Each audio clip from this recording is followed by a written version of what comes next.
Omani প্রবাসীরা 20,000 মুসল্লিদের ইফতারের আয়োজন করেছে পুরো মাস জুড়ে। তবে সেটি সম্পূর্ণ বিনামূল্যে। তবে সেটি নাকি তারা দীর্ঘ বছর ধরেই এভাবে করে আসছে।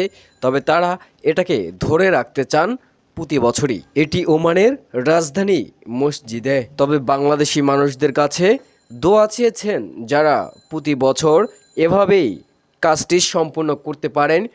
প্রতিটা রমজানেই মানুষদেরকে বিনামূল্যে খাওয়ার জন্য এবং সম্পূর্ণ কিছুর জন্য সবার দোয়া এবং কামনা চাচ্ছেন। আমরা সবাই বন্ধু বান্ধব মিলে আমি আয়োজন করি ব্যাগ আমাদের বন্ধু বান্ধবের সহযোগিতায় হাজটা 3 বছর ধরে সম্পন্ন হয়েছে। আপনারা দোয়া করলে সামনে আমরা আরো করতে পারবো। প্রায় আমরা 15-20 জন সবাই মিলিয়ে এদের ইন্তজাম করতেছে। আল্লাহ পাক তাদের কাজে কর্মে আমলে আখলাকে বরকত দান করুক।